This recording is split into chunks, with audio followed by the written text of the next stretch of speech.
You hear a baby crying. It's the middle of the night. You're exhausted. Your shoulders ache from carrying supplies all day, but there's nowhere to stop. Tomorrow, your family has to keep moving. Today, raising a baby is difficult enough. You have strollers, car seats, diapers, warm houses, hospitals only minutes away. Now imagine raising a newborn while walking hundreds of kilometers across forests, mountains, frozen plains, and deserts. No roads, no permanent homes, no safe place to leave a child behind. For almost all of human history, babies didn't grow up inside houses. They grew up on the move. And somehow, prehistoric families managed to raise generation after generation while constantly migrating across some of the harshest environments on Earth. The real mystery isn't how ancient humans traveled, it's how they traveled without losing the youngest members of their group. Because human babies present a problem unlike almost any other animal. A newborn horse can stand within an hour. A young wildebeest can run beside its mother on the very first day. Human babies can do neither. They cannot walk, they cannot feed themselves, they cannot regulate their body temperature efficiently. For years, they depend almost entirely on adults. From an evolutionary perspective, that seems like a terrible design, yet it became one of humanity's greatest strengths. To understand why, scientists looked not only at ancient skeletons, but at the way humans evolved. One researcher, in particular, changed how we think about prehistoric parenting. Her name is Sarah Blaffer Hrdy, an evolutionary anthropologist. Hrdy spent decades studying primates, human evolution, and the unique way our ancestors cared for children. Her conclusion challenged one of the oldest assumptions about human history. Prehistoric mothers did not raise children alone. They couldn't. In her influential research, including the book Mothers and Others published in 2009, Hrdy argued that humans evolved through a system known as cooperative breeding. Instead of relying on one parent, entire groups helped care for infants, grandparents, older siblings, fathers, aunts, uncles, even unrelated members of the group. Anthropologists call these helpers alloparents. This wasn't simply kindness, it was survival, because prehistoric families rarely stayed in one place. For hundreds of thousands of years, humans lived as hunter-gatherers. Food sources changed with the seasons. Animal herds migrated. Rivers dried up. Storms reshaped landscapes. To survive, people had to move with the environment. And every move meant carrying the smallest members of the group. But here's where it gets stranger. Human babies are unusually heavy compared to their mothers. Newborns typically weigh around 6% of their mother's body weight. Chimpanzee infants are proportionally lighter and develop movement skills much earlier. Human babies, by contrast, remain completely dependent for months. Some evolutionary biologists believe this trade-off happened because human brains became so large that babies had to be born earlier in development to fit through the birth canal. That meant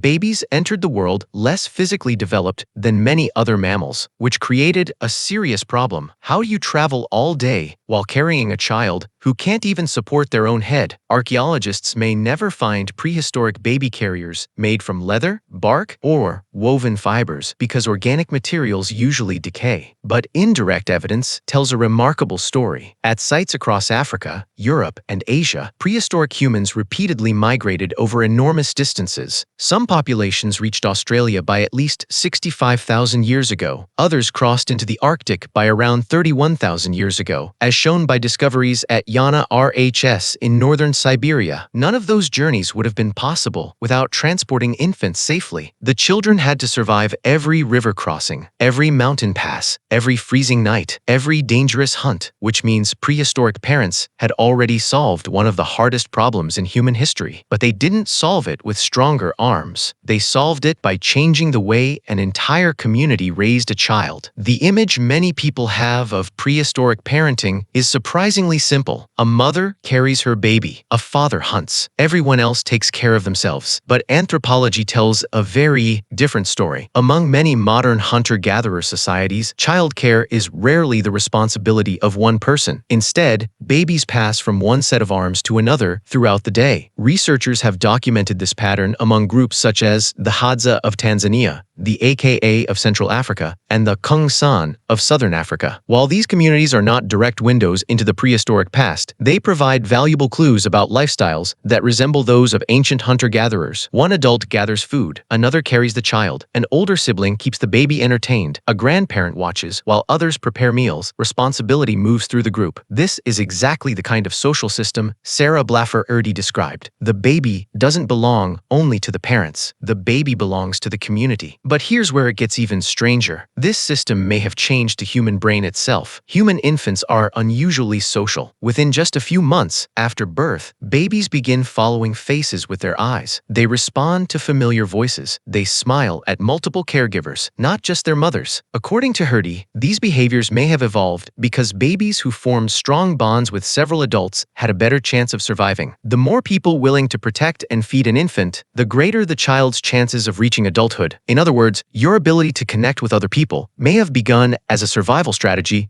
before you could even walk. But carrying a baby created another challenge: energy. An adult hunter-gatherer already walked enormous distances. Studies of modern foraging societies suggest that adults often covered 10 to 15 kilometers each day, sometimes much more, depending on the season and available food. Now imagine doing that while carrying a child weighing several kilograms, hour after hour, week after week, year after year. It would have been exhausting. This is why researchers believe prehistoric people relied on practical carrying methods rather than simply holding babies in their arms. Although prehistoric carriers rarely survive in the archaeological record, many traditional societies have used slings made from animal hides, woven plant fibers, bark cloth, or leather. These carriers kept infants close to an adult's body. That closeness wasn't only convenient, it helped regulate body temperature. Human newborns lose heat quickly because of their high surface area to body mass ratio. Keeping an infant pressed against another person's chest helped conserve warmth during cold nights and long journeys. It also allowed breastfeeding without completely stopping travel. And breastfeeding itself became another survival advantage. Unlike bottles or stored food, breast milk required no containers, no fire, no clean water. It traveled with the mother wherever she went. For prehistoric families crossing unfamiliar landscapes, that portable source of nutrition may have saved countless lives. But movement wasn't always peaceful. Migration often meant crossing dangerous terrain, fast rivers, rocky cliffs, dense forests, open grasslands filled with predators. In these moments, protecting a baby became the group's highest priority. An adult could recover from a fall. A newborn often could not. This may explain why human cooperation became so deeply rooted. If one adult slipped while carrying supplies, someone else could take the child. If a mother became exhausted, another caregiver could help. The journey continued because responsibility was shared. But there was one challenge even cooperation couldn't eliminate. No matter how many adults surrounded a child, there was one moment every prehistoric family feared: the moment a baby cried. A crying baby is impossible to ignore. Today, that usually means lost sleep. 40,000 years ago, it could mean something far more dangerous. A loud cry could carry through a quiet valley. It could attract predators. It could reveal the location of a resting camp. It could interrupt a hunt. For prehistoric families, calming an infant was not only about comfort, it was about survival. No one knows exactly how ancient parents soothed their children. Organic materials such as cloth, leather, and woven fibers rarely survive for tens of thousands of years. But archaeology and evolutionary biology provide important clues. Close physical contact was almost certainly one of them. Modern research has shown that skin-to-skin contact lowers an infant's stress levels, stabilizes body temperature, and helps regulate heart rate and breathing. These effects are so reliable that hospitals today often use kangaroo care for premature babies. The method keeps an infant pressed against an adult's chest for extended periods. Without realizing it, modern medicine may be using a strategy that human families practiced for thousands of generations. Constant carrying also meant babies experienced the rhythm of adult movement almost all day: the sound of footsteps, the steady heartbeat of a caregiver, the warmth of another body, the gentle swaying that came with every step. Some developmental researchers believe this continuous motion may have helped calm infants long before cribs or rocking chairs ever existed. But prehistoric parenting involved more than simply keeping babies alive. It shaped the way humans learned. Unlike most mammals, human childhood lasts an extraordinarily long time. A child spends years watching adults before becoming fully independent. That long childhood gives the brain time to absorb enormous amounts of information: how to recognize edible plants, how to make stone tools, how to track animals, how to build shelters, how to cooperate with others. Every migration became a classroom. Every campsite became a lesson. Children didn't learn from books. They learned by watching, by listening, By copying, the longer childhood lasted, the more knowledge could pass from one generation to the next. Some anthropologists believe this extended learning period became one of humanity's greatest evolutionary advantages because survival depended less on instinct and more on culture. Skills. No child was born knowing skills every child had to inherit, and that inheritance only worked if children survived long enough to learn. Today, parents often worry about raising children while balancing work, travel, and daily responsibilities. Those challenges are real, but for nearly all of human history, parenting happened while entire families crossed continents, while searching for food,